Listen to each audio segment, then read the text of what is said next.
இளந்தூர் அர் ரஹீமியா அரபிக் கல்லூரி. உங்கள் ஆண் பிள்ளைகள் 7 ஆண்டுகளில் ஆலிம் பட்டத்துடன் பிகாம், பிபிஏ, பிஏ டிகிரிகளும் பெற்று சிறந்த ஆலிமாக வெளிவர இன்றே தொடர்பு கொள்ளுங்கள். எம்எஸ் சஃபியுல்லா கான் தாவூதி அவர்கள், தலைமை இமாம், மஸ்ஜித் ஹுதா.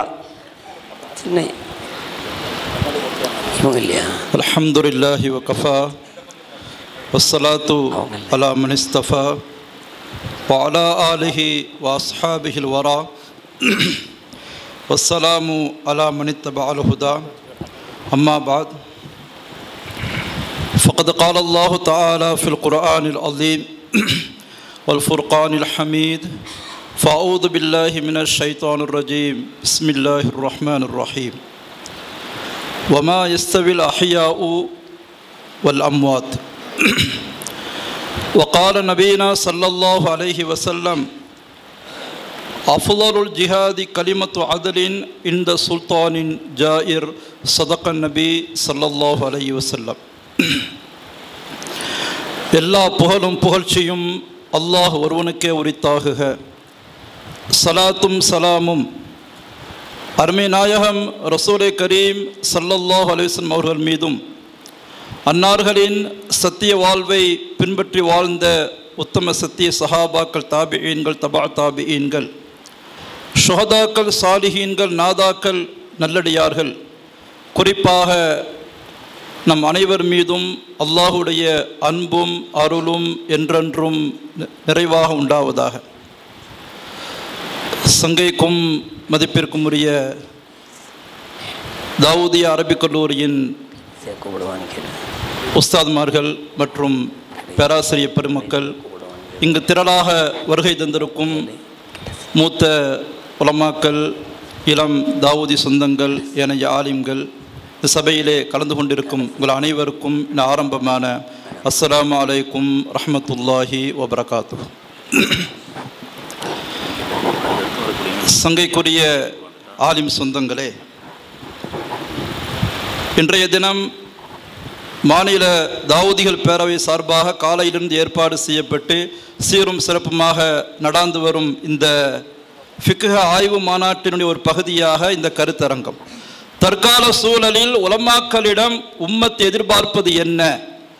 உம்மத்தினுடைய எதிர்பார்ப்பு என்பது ஏராளமாக இருக்கிறது. எல்லா எதிர்பார்ப்புகளையும் உலமாக்களால் பூர்த்தி செய்ய முடியுமா என்பதற்கு காலம்தான் அதற்கு பதில் சொல்ல வேண்டும். எல்லா எதிர்பார்ப்புகளையும் நம்மால் பூர்த்தி செய்ய முடியாது என்பதுதான் என்னுடைய தனிப்பட்ட ஒரு கருத்து.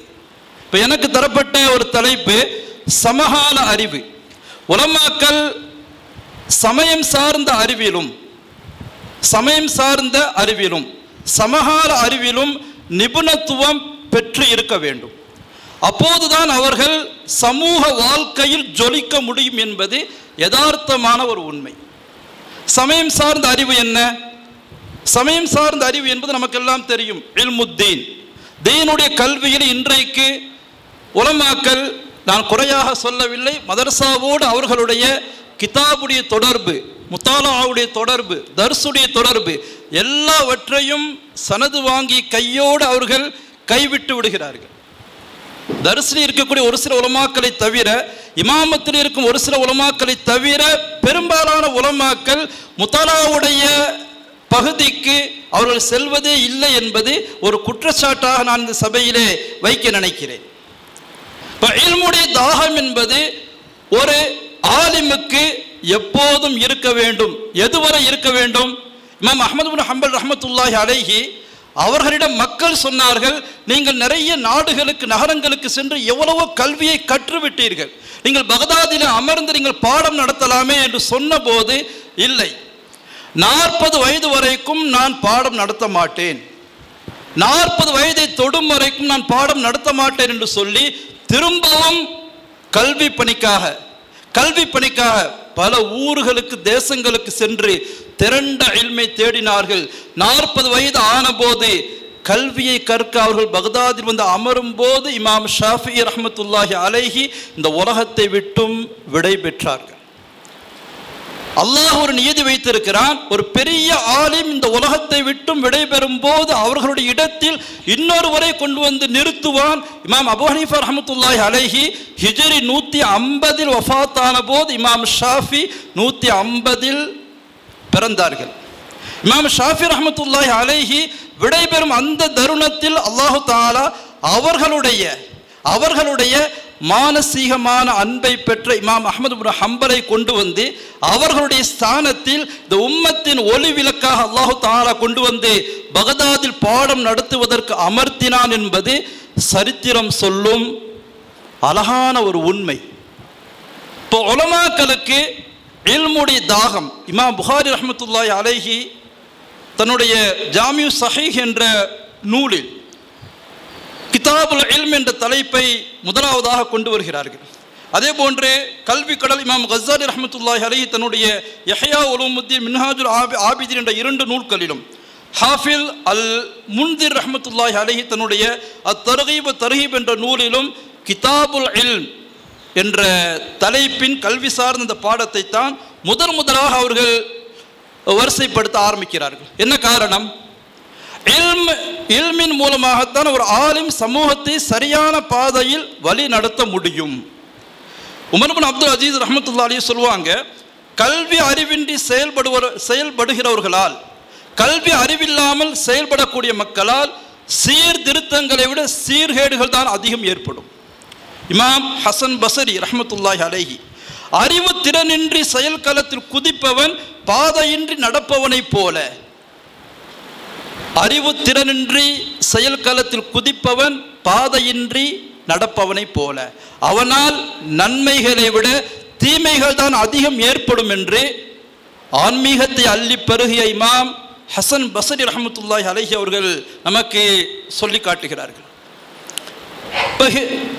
சஹாபாக்களுடைய காலத்திற்கு பின்னால் தோன்றிய 4 பெரும் இமாம்கள், இமாமுல் ஆலம் அபூ ஹனீஃபா ரஹ்மத்துல்லாஹி அலைஹி, இமாம் ஷாஃபிஈ ரஹ்மத்துல்லாஹி அலைஹி, இமாமுல் மதீனா என்று இன்று வரைக்கும் போற்றப்படும் இமாம் மாலிக் ரஹ்மத்துல்லாஹி அலைஹி, இமாம் அஹ்மது இப்னு ஹம்பல் ரஹ்மத்துல்லாஹி அலைஹி. இப்போ காலத்திற்கேற்ற வகையில் தங்களை அவர்கள் உருவாக்கினார்கள், தங்களை அவர்கள் தகவமைத்துக் கொண்டார்கள். அந்த காலத்திற்கு என்ன தேவையாக இருந்தது? ஃபிக்ஹ். எங்கு பார்த்தாலும் முஃபஸ்ஸிர்கள், முஹத்திஸீன்கள், முஜ்தஹிதீன்களுடைய தேவை அதிகமாக இருந்தது. அதனால் 4 இமாம்களும் குர்ஆனை ஹதீஸை கற்றதோடு நிற்காமல் அதை ஆய்வு செய்ய தொடங்கினார்கள். அதன் வழியாக சட்டங்களை தொகுத்து அதிலிருந்து சட்டங்களை உருவி எடுத்து மக்களுக்காக சமர்ப்பித்தார்கள். அந்த சமர்ப்பணத்தால் இன்று வரைக்கும் இந்த உம்மத் கிட்டத்தட்ட 180 கோடி மக்கள் முஸ்லிம்களின் வாழ்க்கையில் 4 இமாம்களின் மதுஹபுகளும் 2 கலந்து நிற்பதை நாம் பார்க்கிறோம். இமாமுல் ஆலம் ரஹ்மத்துல்லாஹி அலைஹி எவ்வளவு பெரிய கல்விக்கு சொந்தக்காரராக இருந்தார்கள் நமக்கெல்லாம் தெரியும். எத்தனையோ நிகழ்வுகள் இருக்கிறது. இமாம் மாலிக் ரஹ்மத்துல்லாஹி அலைஹி காலத்தில் ஒரு பெண் இறந்து போகிறார். ஜனாசாவை குளிப்பாட்டி கொண்டிருக்கும் போது வந்த ஒரு பெண் எதேச்சையாக இவள் தவறான நடத்தை உள்ளவள் என்று சொல்லி அவதூறாக அந்த பெண் மீது கையை வைக்கிறாள். அந்த கை ஜனாசாவோடு ஒட்டி கொள்கிறது. கையை எடுக்க முடியலை. என்ன செய்யறது? சில உலமாக்கள் சொன்னாங்க கையை வெட்டி எடுத்துடலாம். சில பேர் சொன்னாங்க இல்லை இறந்த அந்த பெண்ணுடைய அந்த பகுதியை மட்டும் அறுத்து எடுத்துடலாம். இமாம் மாலிக் ரஹ்மத்துல்லாஹி அலைஹி அவர்களிடம் இந்த சட்ட பிரச்சனை வந்தபோது இமாம் மாலிக் ரஹ்மத்துல்லாஹி சொல்வார்கள், இறந்த மையத் அந்த பெண் ஜனாசா கிசாஸ் கேட்கிறது, பலிக்கு பலி கேட்கிறது. இப்போது இந்த பெண்ணை ஹத்தடிக்க வேண்டும். இறந்த பெண் தவறான நடத்தை உள்ளவள் அல்ல. ஒரு ஜனாசாவை பார்க்க வந்த பெண் ஏதோ ஒன்று பேச வேண்டும் என்று ஒரு தவறான கருத்தை வீசியதால் அல்லாஹ் அந்த பெண்ணை தண்டிக்கிறான். அந்த பெண்ணுக்கு 80 கசையடி கொடுக்கப்பட்ட போது அந்த கை தானாக விலகியது. எவ்வளவு பெரிய மதி நுட்பம் இருந்திருக்க வேண்டும். இமாம் அஹ்மது இப்னு ஹம்பல் ரஹ்மத்துல்லாஹி அலைஹி பல நாடுகளுக்கு சென்று கல்வியை கற்ற ஒரு பெரும் மேதை. அவர்கள் தன் காலத்தில் சுமார் 8 ஹலீஃபாக்களை சந்தித்தார்கள். அதில் 3 ஹலீஃபாக்கள் அப்பாசிய கிலாஃபத்தை சேர்ந்த 8 ஹலீஃபாக்கள் 3 ஹலீஃபாக்கள் மிக மூர்க்கத்தனமாக நடந்து கொண்டார்கள். குர்ஆன் மஹ்லூக்கா கைர மஹ்லூக்கா என்ற சட்ட பிரச்சனையில் சிறைக்கு அவர்கள் தள்ளப்பட்டு கசையடிகள் கொடுக்கப்பட்டு ஜமீல் என்ற ஒரு ஆலிம் சொல்வார், இந்த மசாலா விஷயத்தில் அரசுக்கு நாம் ஒத்துக்கொண்டால் நாம் தப்பித்துக் கொள்ளலாம் என்று சொன்னபோது இமாம் அஹமது சொல்வார்கள், சத்தியம் இறந்து நான் உயிரோடு இருப்பதை விட நான் இறந்து சத்தியம் உயிரோடு இருப்பது மேல். இன்றைக்கு உலமாக்களுக்கு தேவையான, உலமாக்கள் கையில் எடுக்க வேண்டிய ஒரு அம்சம், எந்த ஒரு இடத்திலும் சத்தியத்தின் விஷயத்தில் சமரசம் கிடையாது. அது யாராக இருக்கட்டும், ஒரு நிர்வாகமாக, சக ஆலிமாக, மக்களாக, யாராக இருக்க, குடும்பமாக, உங்கள் பிள்ளைகளாக இருக்கட்டும், ஷரியத்துடைய விஷயத்தில், சத்தியத்தின் விஷயத்தில் யாரோடும் நீங்கள் உலமாக்கள் சமரசமாக கூடாது. இப்போ கடைசி மூச்சு வரை இமாம் அஹ்மது பின் ஹம்பல் ரஹ்மத்துல்லாஹி அலைஹி இந்த கொள்கையில் உறுதியாக இருந்தார்கள். 77 வயது வரைக்கும் வாழ்ந்த ஒரு பெரும் மேதை. அவர்கள் நினைத்திருந்தால் ஒரு சின்ன மசாலா, அரசுக்கு ஆதரவாக ஒரு ஜால்ரா போட்டு தப்பித்து ஒரு சுகமான வாழ்க்கையை அனுபவித்திருக்க முடியும். ஆனால் அதற்கு அவர் ஆசைப்படவில்லை. உலமாக்களிடம் இன்றைக்கு சமகால அறிவு என்ற விஷயத்தில் அவர்களுடைய தேடல், மக்களிடம் சத்தியத்தை சொல்ல வேண்டும். மசாலா எது, ஹலால் ஹராம் எது என்பதை தெளிவாக சொல்ல வேண்டும். கௌசுல் ஆலம் ரஹமத்துல்லாஹி அலைஹி இறைநேசர்களுடைய தலைவர், தான் வாழ்ந்த காலத்தில் மக்களுக்கு தேவையான முக்கியமான ஒரு 3 பணிகளை அவர்கள் கையில் எடுத்தார்கள். முதலாவது, அன்றைக்கு இருந்த கொள்கை ரீதியான குழப்பத்தை அவர்கள் களைந்தார்கள். இரண்டாவது, துன்யாவுடைய மோகம் அதிகமான போது மக்களை ஆன்மீகத்தின் பக்கம் திருப்பினார்கள் கௌசுல் ஆலம். மூன்றாவது, முஸ்லிம்களின் கனவாக இன்றைக்கு வரைக்கும் இருக்கக்கூடிய பைத்துல் முகத்தஸை மீட்டெடுக்கக்கூடிய ஒரு பணி.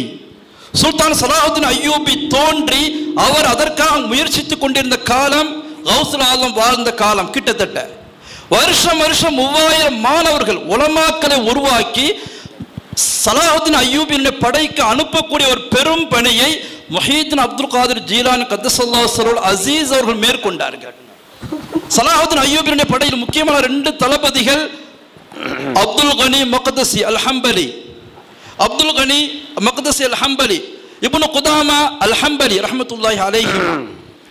எவ்வளவு பெரிய பணிகள்! இன்றைக்கு உலமாக்களிடம் உம்மத்தை எதிர்பார்க்கக்கூடியது, உலமாக்கள் சமகால அறிவில் சிறந்து விளங்க வேண்டும், சத்தியத்தை தயங்காமல் சொல்ல வேண்டும், சத்தியத்தின் விஷயத்தில் உலமாக்கள் மிக துணிச்சலோடு தயவு தாட்சண்யமின்றி உரைக்க வேண்டும் என்பதை நான் சொல்லிக்கொள்ள ஆசைப்படுகிறேன். இரண்டாவது, உலமாக்கள் மீடியா துறைக்கு வர வேண்டும். மீடியா, டாக்டர் யூசுப் அல் கர்தாவி, அரபுலகம் தங்கள் அரசியல் வழிகாட்டியாக ஏற்றுக்கொண்ட மிகப்பெரிய ஒரே மாமேதை டாக்டர் யூசுப் அல் கர்தாவி. சமீபத்தில் மருகுமான அவர்கள், அல்லாஹ் அவருடைய கபரை ஒளிமயமாக ஆக்குவானாக.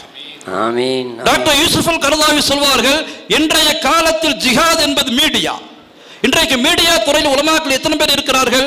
வாட்ஸ்அப்பில் சும்மா அப்படியே மனசில் தோன்றுவதை வீசிவிட்டு போகிறார்கள். இல்லை, உலமாக்கள் அறிவு தளத்தில் பயணிக்க வேண்டும். இஸ்லாத்தின் கொள்கைகளை, சத்திய நிலைப்பாடுகளை என்ன என்பதை, நடைமுறையில் என்னென்ன தவறுகள் இன்றைக்கு இந்துத்துவாக்களால், யூத பயங்கரவாதிகளால் வெளியிடப்படும் நச்சு கருத்துக்களுக்கு ஆதாரபூர்வமாக ஆணித்தரமான கருத்துக்களை தங்களுடைய சொல்லால், செயலால், வலைதளங்களின் வழியாக உலமாக்கள் பதிவு செய்ய வேண்டும். மீடியாக்களை அவர்கள் ஒரு ஆயுதமாக பயன்படுத்த வேண்டும் என்று நான் சொல்லிக்கொள்ள விரும்புகிறேன். மூன்றாவது, உலமாக்கள் அரசியலுக்கு வர வேண்டும். உலமாக்கள் அரசியலை விட்டு வெகு தூரம் விலகி நிற்கிறார்கள். உலமாக்களால் மட்டும்தான் இந்த உம்மத்திற்கு எந்த விதமான எதிர்பார்ப்பும் இல்லாமல் அல்லாஹ்வுடைய அச்சத்தோடு மட்டும் தூய அரசியலை, பெருமானார் வழிநடத்திய ஆன்மீக அரசியலை கொடுக்க முடியும். ஏனென்றால் உலமாக்களுடைய உள்ளம் குர்ஆன் ஹதீஸால் பக்குவப்படுத்தப்பட்ட உள்ளம். அவாம்களால் அதை செய்ய முடியாது, நிச்சயமாக செய்ய முடியாது. பணம், பதவி, சுகம், பெருமை, எத்தனையோ விஷயங்கள் அவர்களை கட்டி போட்டு வைத்திருக்கிறது. இந்த எல்லைகளை தாண்டி உலமாக்களால் மட்டும்தான் வர முடியும். எனவே சங்கைக்குரிய உலமாக்கள், மீடியா துறையில் பயணியுங்கள். உங்கள் மஹல்லாக்களில் உள்ள இளைஞர்களை உருவாக்குங்கள். உம்மத் அதை எதிர்பார்க்கிறது. இளைஞர்களை மீடியா துறைக்கு கொண்டு வந்து நிறுத்துங்கள். அதே போன்று அரசியல் களத்திற்கு உலமாக்கள் உங்களால் ஆன சமூக பணிகளை முன்னெடுங்கள். சமூகம் அதை எதிர்பார்க்கிறது. உலமாக்கள் தான் இந்த உம்மத்தை வழிநடத்த வேண்டும். அவர்களுடைய வழிகாட்டல் மட்டும்தான் சரியாக இருக்க முடியும். அன்பிற்குரிய உலமாக்கள் சொந்தங்களே, அல்லாஹ் ரப்புல் ஆலமீன் உலமாக்களை இந்த உலகத்தில் ஆளுமை திறனோடு வாழச் செய்வானாக. சமூகம் எதிர்பார்க்கக்கூடிய இந்த சமகால அறிவோடு உலமாக்கள் நடைமுறை யதார்த்தத்தோடு ஒவ்வொரு மஹல்லாவிலும் என்ன தேவை என்பது உங்களுக்கு தெரியும். அந்த தேவைகளை இஹ்லாஸோடு நீங்கள் பூர்த்தி செய்யுங்கள். எத்தனையோ எதிர்பார்ப்புகள் இருக்கத்தான் செய்கிறது. காலம் காலம் மாற மாற அந்த எதிர்பார்ப்புகள் மாறிக்கொண்டே இருக்கும். இன்றைக்கு மாறிக்கொண்டே இருக்கிறது. அந்த எதிர்பார்ப்புகளை நீங்கள் கண்டறிந்து சரியாக அவர்களுக்கு அதை கொடுங்கள். மிக முக்கியமாக சத்தியத்தை தெளிவாக எடுத்து சொல்லுங்கள். ஊடகத்துறையில் நீங்கள் பயணியுங்கள். பயணிக்கக்கூடிய பெர்சன்களை, மீடியா பெர்சன்களை உருவாக்கி தாருங்கள். மூன்றாவது, உலமாக்கள் தங்களுடைய அரசியல் ரீதியான விஷயங்களில் மக்களுக்கு தெளிவான வழிகாட்டுங்கள். நீங்கள் தெளிவான அரசியல் பயணியுங்கள். அல்லாஹு தஆலா இந்த கருத்தரங்கத்தின் வழியாக இந்த உம்மத்திற்கு சீரான நேரான தேவையான கருத்துக்களை சென்றடைய செய்வானாக என்று கூறி இந்த நல்ல வாய்ப்புக்கு வாய்ப்பளித்த நல்லுள்ளங்கள் அனைவர்களுக்கும் நன்றி கூறி இந்த வார்த்தைகளை நிறைவு செய்கிறேன். வாஹிரு தாவானா அல்ஹம்துலில்லாஹி ரப்பில் ஆலமீன். அஸ்ஸலாமு அலைக்கும் ரஹ்மத்துல்லாஹி வபரகாத்துஹு.